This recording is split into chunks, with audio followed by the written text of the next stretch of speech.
The morning sun filtered through the tall windows of Street Mary's children's home, casting long shadows across the worn wooden floors.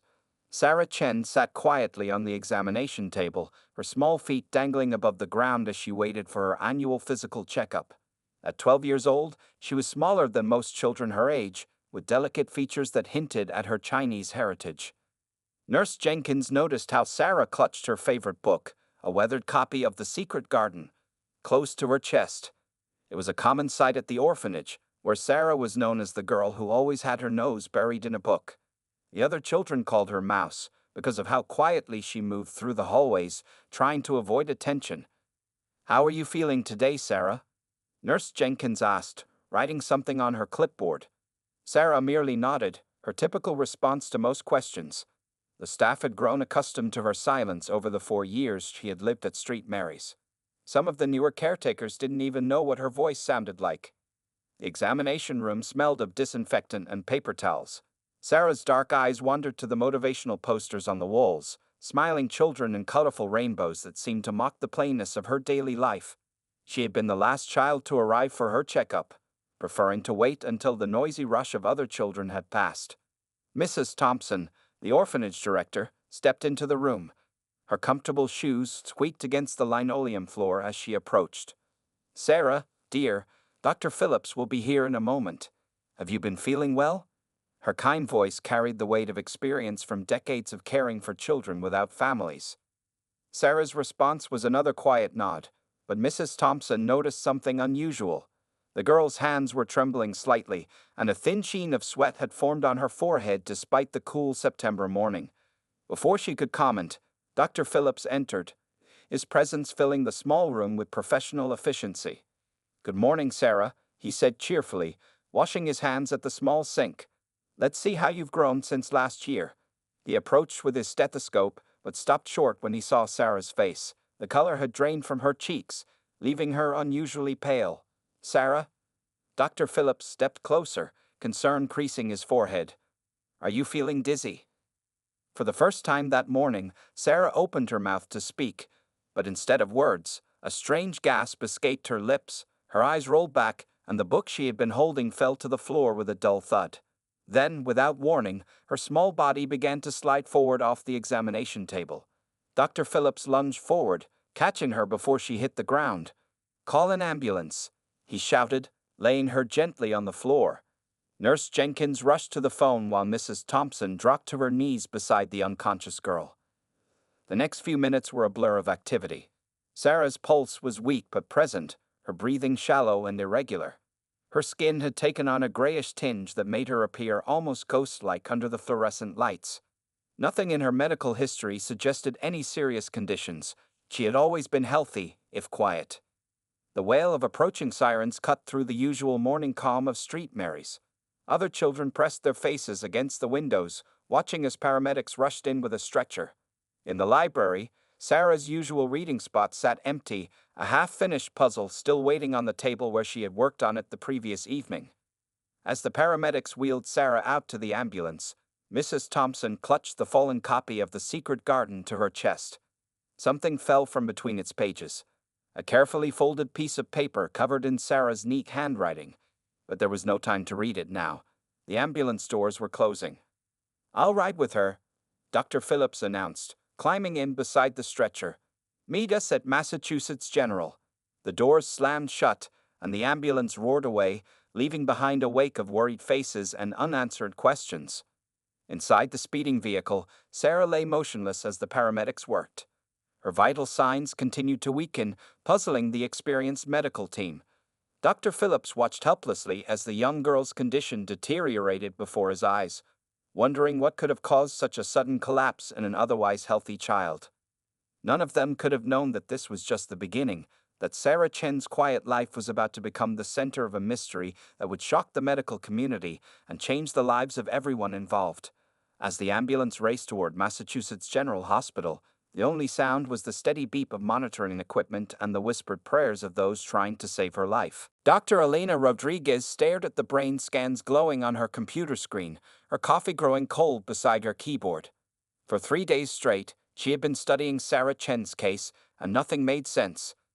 The 12-year-old orphan lay in room 304 of Massachusetts General Hospital's pediatric wing, as still as a sleeping doll, while machines beat steadily around her. Dr. Rodriguez? A young resident appeared in the doorway. The new test results are in. He handed her a thick folder, his face showing the same confusion that had plagued the entire medical team. Elena flipped through the pages, her frown deepening with each result. Sarah's brain showed patterns she had never seen before in her 15 years as a neurologist. Areas that should have been quiet were lighting up like Christmas trees, while others that should have been active remained dark. "Have we heard back from the toxicology lab?" she asked, reaching for her now cold coffee. "Yes, that's the strange part," the resident replied. "They found traces of an unknown compound in her bloodstream. The lab can't identify it. They're saying it's nothing they've ever seen before." Elena pushed back from her desk and stood up. The wall clock showed 2:15 a.m., but sleep was the last thing on her mind. She walked down the quiet hospital corridor to Sarah's room, where the soft hum of medical equipment filled the air. Mrs. Thompson from the orphanage sat in a chair beside the bed, dozing with an open book in her lap. "Any change?" Elena asked softly. Mrs. Thompson startled awake. "No, doctor, but she moved her fingers a little while ago. I'm sure of it." Elena checked Sarah's vital signs and made some notes. As she wrote, Mrs. Thompson pulled something from her purse, a folded piece of paper that had fallen from Sarah's book the day she collapsed. "I think you should see this," Mrs. Thompson said, smoothing out the paper. "It's a map Sarah drew. Look at where it leads." The crude drawing showed the streets around Street Mary's children's home, with a red X marked beside an old building several blocks away. Elena recognized it immediately, the abandoned Blackwood chemical factory that had been shut down years ago. She would go there to read sometimes, Mrs. Thompson explained, her voice trembling. "We told all the children to stay away, but Sarah, she said it was quiet there, that she could think better." Elena's heart began to race. "Get me everything you can about that factory. Now." The next 12 hours were a whirlwind of activity. Environmental inspectors were called to the factory site, while Elena coordinated with poison control experts across the country. The abandoned building had been used for industrial chemical research before its mysterious closure 8 years ago, right around the time Sarah had become an orphan. As the sun set over Boston's skyline, Elena sat in her office reviewing security footage from cameras near the factory. There was Sarah, small and lonely, slipping through a broken fence day after day. In one clip, she sat reading near a rusty ventilation shaft, unaware of the invisible dangers around her. "Dr. Rodriguez?" A nurse burst into the office. Sarah's brain activity just spiked. Elena ran to room 304, where monitors were beeping urgently. Sarah's fingers twitched, and her eyelids fluttered. For a moment, hope surged through the room, but then everything went quiet again. "Look at this," Elena pointed to the brain activity chart. "These patterns, they're almost like she's processing information, learning something." Late that night, as Elena reviewed Sarah's file again, a small detail caught her eye. The orphanage's records showed that Sarah's parents had died in a fire, but there was something odd about the police report. Both parents had worked as chemical engineers, and their death had been ruled an accident too quickly, with key details missing. Elena picked up her phone and dialed a number she rarely used, her old college roommate who now worked for the FBI's science division. "Kate, it's Elena. I need you to look into something for me. A fire from 8 years ago involving 2 chemical engineers named Chen, and I need to know everything about Blackwood Chemical Factory." As she hung up, Elena looked through the window into Sarah's room. The young girl lay there, lost in a coma that defied medical explanation, while machines tracked the strange activity in her brain. Whatever was happening inside Sarah's mind, Elena was beginning to suspect it was more than just a medical mystery. What they still didn't know was that Sarah's quiet trips to read at the abandoned factory had exposed her to something that would unlock secrets buried deep in her memory. Secrets that some people had tried very hard to keep hidden. Monica Reeves had been a social worker for 23 years, but something about Sarah Chen's case kept her awake at night. Sitting in her cramped office at the Department of Children's Services, she spread out the yellowed newspaper clippings about the fire that had claimed the lives of Sarah's parents 8 years ago. "Article doesn't add up," she muttered, adjusting her reading glasses. The official story was simple enough. A house fire started in the kitchen while 4-year-old Sarah was at a neighbor's house. Her parents, David and Mai Chen, hadn't made it out alive. But as Monica dug deeper, cracks began to appear in this neat explanation. She picked up her phone when it buzzed. A text from her contact at the fire department archives. Found something interesting. Come now. 30 minutes later, Monica stood in the basement of the fire department, surrounded by boxes of old case files. Chief Watson, now retired, had been the one to investigate the Chen fire. He pulled out a thick folder, his weathered hands trembling slightly. "I've been waiting for someone to ask about this case," he said, his voice heavy with old regret. "That fire, it wasn't normal. The burn patterns were all wrong. And this." He pointed to a photograph showing a melted mass of metal and glass in what used to be the Chen's basement. "What am I looking at?" Monica asked, squinting at the image. A home laboratory. Both parents were chemical engineers, but they weren't cooking up dinner down there. This was serious research equipment. Military grade. Monica's heart began to race. She thought about Sarah, lying in her hospital bed across town. "Did you include this in your official report?" Chief Watson shook his head. "Was told to leave it out." Men in suits showed up the next day, said it was a matter of national security. Back at her office, Monica began pulling records from every database she could access. David and Mai Chen's employment history showed they had worked for several major chemical companies, but there were strange gaps. Their tax returns didn't match their supposed salaries, and their death certificates. Something about them seemed off. A knock at her door made her jump. A woman in a crisp FBI jacket stood in the doorway. "Ms. Reeves, I'm Agent Kate Phillips. Dr. Rodriguez asked me to stop by." For the next 2 hours, Monica and Agent Phillips pieced together a story that had been buried for 8 years. The Chens hadn't been ordinary chemical engineers. They had been part of a classified research program developing new energy technologies. Their work had been promising enough to attract dangerous attention. "Look at this," Agent Phillips said, pulling up an old security photo on her laptop. It showed Mai Chen arguing with a man in an expensive suit outside their laboratory. "That's Marcus Blackwood, owner of Blackwood Chemical Factory. 3 weeks before the fire, the Chens turned down his offer to buy their research." Monica felt a chill run down her spine. The same factory where Sarah was found reading. Exactly. Agent Phillips pulled out more photos. "We think the Chens knew they were in danger. They started encoding their research data in an unusual way. Something about neural patterns and memory storage. They were brilliant. Maybe brilliant enough to figure out how to hide their work where no one would think to look." Monica stared at a family photo taken just days before the fire. 4-year-old Sarah sat on her father's shoulders, laughing as her mother tickled her feet. Behind them, a whiteboard was covered in complex formulas. "You think they hid their research in their daughter's mind?" Monica whispered, the idea seeming both impossible and somehow terrifying. "The human brain is still largely a mystery," Agent Phillips replied. "But whatever they did, others are starting to figure it out. Sarah's not just an orphan who collapsed during a checkup. She's the key to something big." As if to confirm this, Monica's phone rang. It was Dr. Rodriguez, her voice urgent. "The police just arrested 2 men trying to break into Sarah's hospital room. They had fake IDs and Blackwood Chemical employee badges from 8 years ago."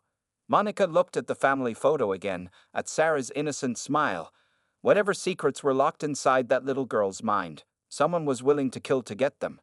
And now, 8 years after losing her parents, Sarah was in danger of sharing their fate. "We need to move her," Agent Phillips said, already dialing her phone. "And we need to wake her up before Blackwood's people try again, because if what we think is true, Sarah Chen isn't just an orphan anymore. She's the most valuable 12-year-old in the world." Outside Monica's office window, the sun was setting over Boston, casting long shadows that seemed to hint at darker things to come. Somewhere in the city, Marcus Blackwood was undoubtedly planning his next move. The rhythmic beeping of medical monitors had become a constant soundtrack in room 304. Dr. Elena Rodriguez sat in her usual spot beside Sarah Chen's bed, reviewing patient charts as the morning sun crept through the hospital blinds. 6 weeks had passed since the 12-year-old orphan had fallen into her mysterious coma. 2 FBI agents stood guard outside the door, a new normal since the attempted break-in. Inside, Elena noticed something different about Sarah's brain activity readings. The patterns had changed overnight, showing increased activity in areas associated with memory and language. Doctor? Nurse Williams poked her head in. Her temperature's up slightly, 99.2 degrees. Elena was about to respond when she saw it. Sarah's fingers twitched. Not the random movements they'd seen before, but deliberate, like someone preparing to write. Then her eyelids began to flutter. Get the response team in here, Elena called out, moving closer to the bed. Sarah? Sarah, can you hear me? The room quickly filled with medical staff, their movements precise and practiced. Sarah's vital signs remained stable as her eyes slowly opened, unfocused at first, then gradually sharpening. She blinked several times, adjusting to the light. Elena leaned forward, speaking softly. Sarah, you're in the hospital. You're safe. Can you understand me? What happened next would change everything. Sarah's lips parted, and instead of the quiet English they expected, a stream of perfect Mandarin poured out. Her voice was clear and strong, nothing like the whispered responses the orphanage staff remembered. Sarah said rapidly, her hands moving as if drawing molecular structures in the air. Liang fen jia yi de kingse jiju fangen. Elena grabbed her phone, her hands shaking as she opened a translation app. But before she could use it, Sarah switched to English, her words precise and technical. The catalyst requires a 2-to-1 ratio of crystalline solution, she continued, her young voice somehow carrying the authority of someone far older. The energy conversion rate exceeds 98% when... The medical team stood frozen, watching as this 12-year-old orphan recited complex chemical formulas that would challenge senior scientists. Elena recognized snippets from recent scientific journals, breakthrough concepts that were currently revolutionizing clean energy research. Call 911, Elena ordered, her voice trembling.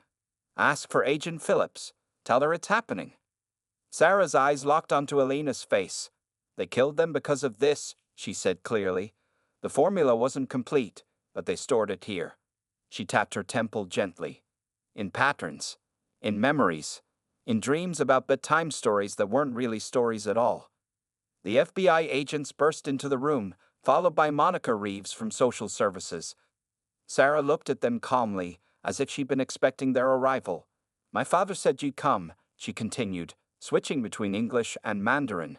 He said to wait until I could understand the patterns, until I was old enough to know which parts to share and which to keep safe. Agent Phillips pulled out her phone, recording everything. Sarah began describing molecular structures that hadn't existed 8 years ago, innovations that could revolutionize clean energy production. The formulas hidden in her mind were worth billions, enough to make people kill, or to change the world. There's more, Sarah said, her voice growing tired. But first, you need to stop him. Man who burned our house. He's watching. He's always been watching. She turned to Elena. Check the hospital cameras. Look for the janitor with the blue hat.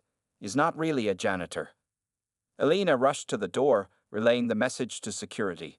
Within minutes, alarms were blaring throughout the hospital. A man was caught trying to flee through a service entrance, his janitor's uniform hiding sophisticated surveillance equipment. Back in room 304, Sarah's eyes were growing heavy.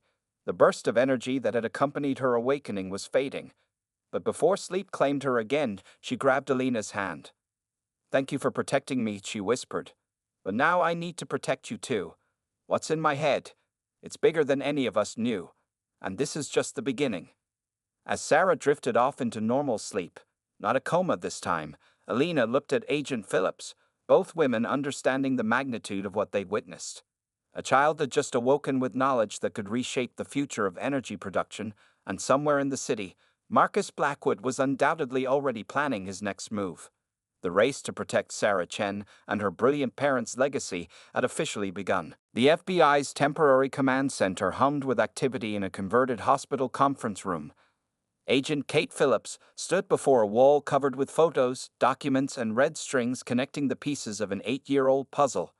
At the center was a family photo of the Chens, surrounded by images of their burned house, Blackwood Chemical Factory, and surveillance shots of Marcus Blackwood.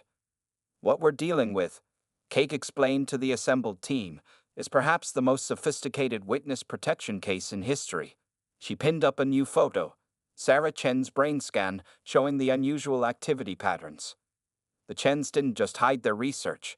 They encoded it into their daughter's memories through a process we're only beginning to understand. Dr. Elena Rodriguez, sitting at the conference table, spoke up. Sarah's latest tests show her brain activity matches patterns typically seen in expert scientists. It's as if she has decades of chemical engineering experience locked in her 12-year-old mind.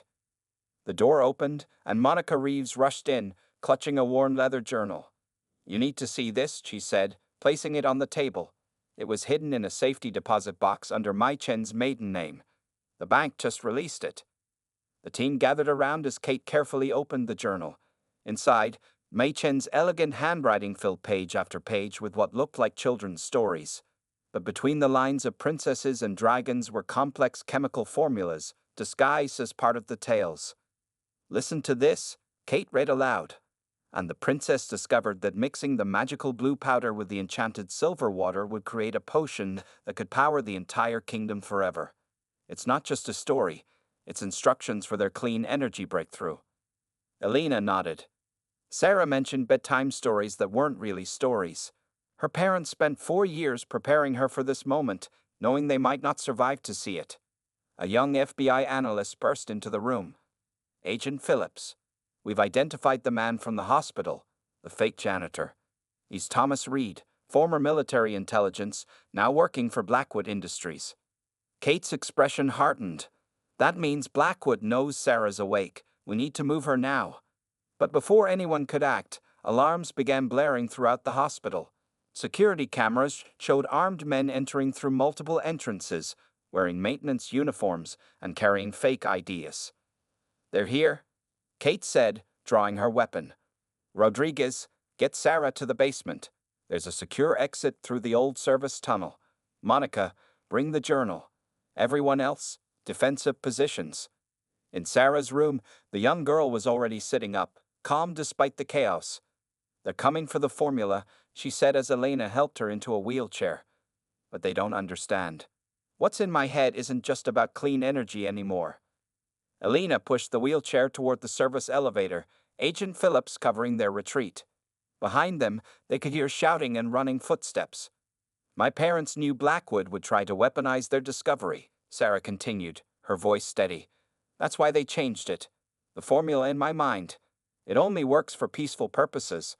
Try to use it for anything else, and the reaction fails." The service elevator groaned as they descended to the basement. Monica clutched Mai Chen's journal, finally understanding its true purpose. "The stories," she whispered. "They weren't just hiding the formula, they were teaching Sarah their values, their ethics, their humanity." The elevator doors opened to reveal Thomas Reed and 2 armed men, but before they could act, Sarah spoke in rapid Mandarin, reciting a chemical formula. Reed's eyes widened in recognition. "That's impossible," he said. "That reaction sequence would make the compound useless for military applications." "Exactly," Sarah replied. "My parents spent years perfecting it. Clean energy that can't be weaponized, and I'm the only one who knows the full sequence." Kate's voice crackled over Elena's radio. "Backup's here. FBI tactical teams are securing the building. Local police have Blackwood in custody. We caught him coordinating the attack from his car." As federal agents swarmed the basement, Sarah looked up at Elena with eyes that seemed far older than 12. "Now you understand why they chose me," she said softly. "Not just because I was their daughter, but because they knew I would understand why the formula had to be protected. Some knowledge is too powerful to be used for harm." The hidden truth was finally clear. The Chens hadn't just been brilliant scientists, they had been visionaries who found a way to ensure their discovery would help, not harm, humanity. And in their daughter, they had created not just a vessel for their knowledge, but a guardian of their legacy. The safe house on the outskirts of Boston looked like any other suburban home, but inside, it was a fortress of technology and security. Sarah Chen sat at a kitchen table scattered with scientific papers, carefully drawing complex molecular diagrams while Dr. Elena Rodriguez and Agent Kate Phillips watched in amazement. "That's the 3rd breakthrough this morning," Elena said, checking her watch. It was barely 9 a.m., and Sarah had already solved problems that had stumped research teams for years. But there was a cost. Each session left the young girl more exhausted than the last. "We need to pace ourselves," Kate said, noticing Sarah's pale face. "We still don't know how this is affecting her." Sarah looked up from her work, dark circles under her eyes. "There's no time," she insisted. "Blackwood's people are already moving. I can feel it." She was right. Despite Marcus Blackwood's arrest, his organization was far from defeated. Reports were coming in from across the country, research facilities broken into, scientists approached with bribes, and suspicious accidents befalling anyone connected to clean energy research. Alina's phone buzzed, another message from the hospital's security team. They found more surveillance equipment in Sarah's old room. They were watching us for weeks before making their move. Sarah suddenly grabbed a fresh piece of paper, her hand moving frantically across it. "I remember something else," she said, switching to Mandarin before catching herself. "The backup facility. My parents didn't just have one lab." Kate leaned forward. "What backup facility?" "Underground, near the coast." Sarah's eyes were distant, accessing memories that weren't quite her own. They stored samples there, prototype materials, but the location, it's hidden in another story. Monica Reeves hurried into the room, carrying Mai Chen's journal. "I think I found something. There's a story about a mermaid who hides her treasure in a cave beneath the lighthouse." Sarah's eyes lit up. "Eastern Point Lighthouse. We used to have picnics there. Dad would tell stories while Mom took pictures, but she wasn't just taking pictures. She was documenting the location." Before they could act on this revelation, the safe house's security system blared a warning. On the monitors, they watched 3 black vans approach the property. "How did they find us?" Kate demanded, drawing her weapon. Sarah's face went pale. "The formulas I've been writing, they're not just scientific data. There's a tracking code hidden in the molecular structures. Blackwood's scientists must have cracked it. We need to move. Now." Elena helped Sarah gather the papers. "How long until they breach the perimeter?" 4 minutes, Kate replied, coordinating with her team through her earpiece. "But our backup is 6 minutes out." Sarah grabbed the journal, flipping to a specific page. "Mom left us a way out. The formula isn't just for energy production. With the right catalyst, it creates a harmless smoke screen. Everything we need is in the safe house medical kit." Elena quickly gathered the supplies Sarah listed. With shaking hands but precise measurements, Sarah mixed the chemicals in a bowl. "When I say now, everyone hold your breath and run for the garage." The security monitors showed armed men approaching the house from all sides. 3 minutes left. Sarah added the final component to her mixture. "The smoke will last exactly 40 seconds. That's how long we have to reach the tunnel under the garage." "Tunnel?" Kate asked. "Mom's stories, remember? The one about the rabbit's secret burrow that led to safety." Sarah managed a small smile. They planned everything. 2 minutes. The first attempts to hack the security system began. "The smoke will start in 10 seconds, Sarah said calmly. "Agent Phillips, you lead. Dr. Rodriguez, help me run. I'm not sure I have the strength left. Monica, bring the journal and my latest formulas." 1 minute. Security alerts flashed red across the monitors. "No." Sarah dropped the catalyst into the mixture. Instantly, thick white smoke filled the house. They ran, gasping and stumbling, following Kate's outline through the dense fog. Behind them, they heard the doors burst open, shouts of confusion from Blackwood's men. Elena half-carried Sarah into the garage, where Kate was already opening a hidden trapdoor. They descended into darkness just as gunshots rang out above them. 39, 40, Sarah counted, then they heard the smoke clear above. But they were already deep in the tunnel, running toward the backup facility where her parents had left their final secrets. In her exhaustion, Sarah mumbled something that made Elena's blood run cold.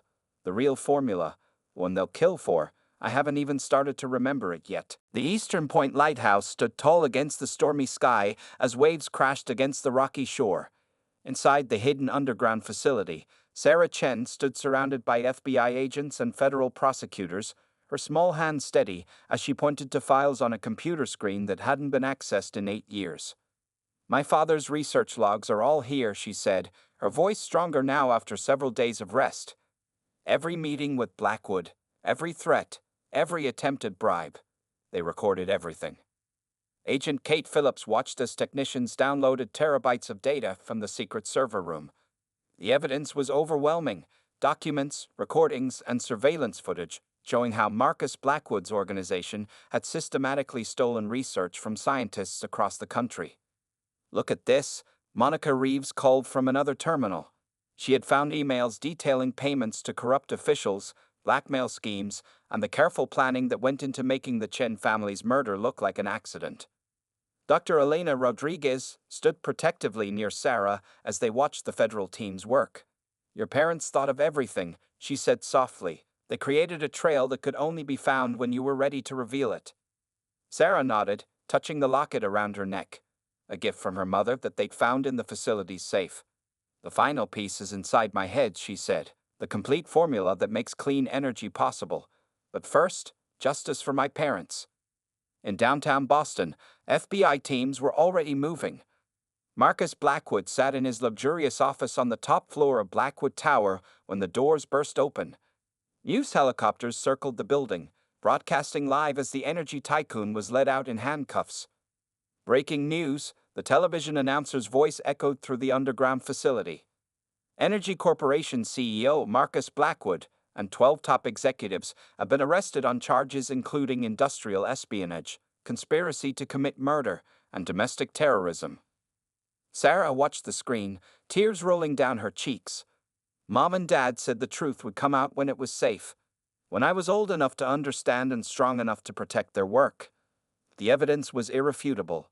Sarah's detailed memories, unlocked by her exposure to chemicals at the abandoned factory, provided the final links prosecutors needed. She testified via secure video link, her clear recollections of conversations and events from when she was 4 years old stunning the courtroom. "Mr. Blackwood offered my parents $50 million, she told the grand jury, her voice unwavering. "When they refused, he said they wouldn't live to regret it. I was pretending to sleep on the couch, but I heard everything. 3 days later, our house burned down." The case moved quickly. Blackwood's own employees turned against him, offering testimony in exchange for leniency.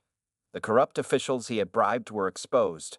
His entire criminal empire crumbled in a matter of weeks. In the Lighthouse facility's main lab, Sarah worked with top scientists, carefully sharing portions of the clean energy formula her parents had hidden in her mind. "They encoded it in stages," she explained to Elena. "Each part unlocks only when certain conditions are met. It's like a puzzle that can only be solved with good intentions." The final courtroom session was brief. Marcus Blackwood, once one of the most powerful men in the energy industry, stood pale and defeated as the judge read the verdict. "On all counts, this court finds the defendant guilty," the judge declared. "For the murder of David and Mai Chen, for the attempted murder of their daughter Sarah Chen, and for all related charges, this court sentences you to life in prison without the possibility of parole." In the underground facility, Sarah watched the verdict on a secure feed, surrounded by her new family, Elena, Kate, and Monica, who had protected her through everything. She held her mother's journal and her father's old laboratory notebook, their life's work finally ready to be shared with the world. "It's over," Kate said, squeezing Sarah's shoulder. "Your parents can rest in peace now." But Sarah shook her head, a small smile playing on her lips. "It's not over," she said. "It's just beginning. Mom and Dad didn't just want justice, they wanted to change the world. And now, we can finally make their dream come true." She turned to her father's computer, fingers flying over the keyboard as she began to enter the complete formula, key to clean, safe, unlimited energy that could transform the planet. Outside, the lighthouse beam swept across the darkening sky, a beacon of hope for a brighter future, built on the foundation of a brilliant family's sacrifice and a young girl's extraordinary journey to justice. 6 months after Marcus Blackwood's conviction, the Massachusetts General Hospital's pediatric wing had a new name: the Chen Family Center for Innovation. In the main lobby, beneath a portrait of David and Mai Chen, their 12-year-old daughter Sarah stood at a podium, her voice clear and confident as she addressed the crowd. "My parents believed that science should help people, not harm them," she said, looking at Dr. Elena Rodriguez, who now sat in the front row as her legal guardian. "Today, We honor their dream by opening this center, where children of scientists who lost their lives to corporate greed will find a home and a future. The audience applauded as Sarah cut the ceremonial ribbon. The center would provide housing, education, and support for orphan children whose parents had died protecting their scientific discoveries. It was just one part of Sarah's growing legacy. In her new home with Elena, Sarah's bedroom looked like a mix between a child's sanctuary and a scientist's workshop. Colorful drawings hung beside complex chemical diagrams, and stuffed animals shared shelf space with scientific journals. On her desk sat a framed photo of her with her parents, next to a newer one showing her with Elena, Agent Kate Phillips, and Monica Reeves, her new family. "Ready for your interview?" Elena asked, standing in the doorway. Time magazine wanted to feature Sarah in their Person of the Year issue, focusing on how her parents' clean energy breakthrough was transforming the world. Sarah nodded, straightening her favorite blue dress. Mom's journal said there would be days like this. Days when our work would start to change things. The changes were already visible. The first power plant using the Chen formula had opened in Boston, providing clean energy to thousands of homes. Construction had begun on similar facilities across the country. Energy costs were dropping, and air quality in major cities was improving. But Sarah's work wasn't finished. Each week, she met with a team of scientists, carefully sharing more pieces of the complex knowledge stored in her mind. The formula her parents had hidden there was more extensive than anyone had imagined, covering not just energy production but environmental restoration and sustainable technology. "The memories still come in dreams sometimes," she told Dr. Carter, her therapist, during their weekly session. "But they're not scary anymore. Now they feel like gifts, like Mom and Dad are still teaching me, still helping me understand." After the interview, Sarah visited the orphanage where she had spent 4 years of her life. But this time, she came as a founder, not a resident. The Chen Foundation, funded by the patents from her parents' research, was transforming St. Mary's into a modern facility specializing in science education for orphan children. "Every kid here gets a chance to learn, to discover, to create," she explained to Mrs. Thompson, who now served on the foundation's board. "Just like my parents gave me."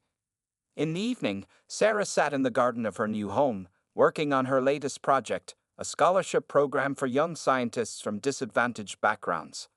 Elena brought her hot chocolate, just like her mother used to make.